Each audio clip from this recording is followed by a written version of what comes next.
ভাইয়েরা আমার, ইতিহাস সাক্ষী, একটা ছেলে সিঙ্গেল থাকতে পারে, কিন্তু একটা মেয়ে কখনোই সিঙ্গেল থাকতে পারে না।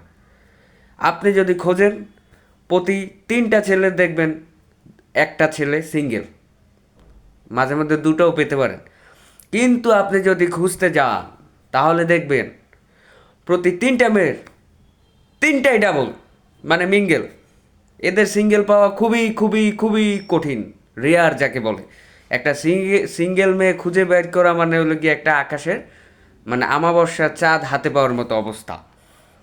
এমতো অবস্থায় ভাইরা, আবার আপনারা যদি জরিপ দেখেন, পরিসংখ্যান দেখেন, আমাদের দেশে মেয়ের সংখ্যা বেড়ে গেছে ছেলের তুলনায়।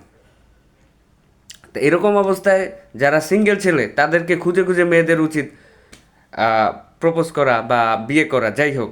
কিন্তু উল্টাটা হচ্ছে, যার নাই, যে যে সিঙ্গেল, যে ছেলেটা, তার আসলেই কেউ নাই। আর যে ডাবল, মানে যে ছেলেটা মিঙ্গেল, তার দেখা যায় একটার সাথে আরও একটা, মানে buy one get one free, মানে একটার সাথে একটা সে ফ্রি পায়। তো এটা কোনো কথা? এখন আমাদের মতো যারা সিঙ্গেল, এটা করবেটা কি, যাবে কোথায়? আর এই যে মেয়েরা, আপনাদেরও বলছি, এই যে আপনারা যারা মিঙ্গেল ভাই, তাদেরকেই খুঁজে খুঁজে পছন্দ করেন, তাদের পিছনেই দৌড়ান। কিছুদিন পর যখন সে আপনার সাথে বিট্রে করবে, এবং যেখানে মেয়েদের পপুলেশনও বেড়ে গেছে, এরকম অবস্থায় আপনাদের যে কী হবে, এটা আমরাও দেখব। কারণ দেশে একটা পরিসংখ্যান অনুযায়ী আমি দেখলাম যে ছেলের তুলনায় মেয়ের সংখ্যা বেড়ে গেছে 18 লাখ, বা এরকম একটা অ্যামাউন্ট। এর চাইতে একটু কম বেশি হইতে পারে, যাই হোক। কিন্তু বাড়ছে, মেয়ের সংখ্যা বাড়ছে। তো এইরকম অবস্থায় একটা মেয়ের উচিত খুঁজে খুঁজে সিঙ্গেলদের পছন্দ করা, সিঙ্গেলদের বিয়ে করা।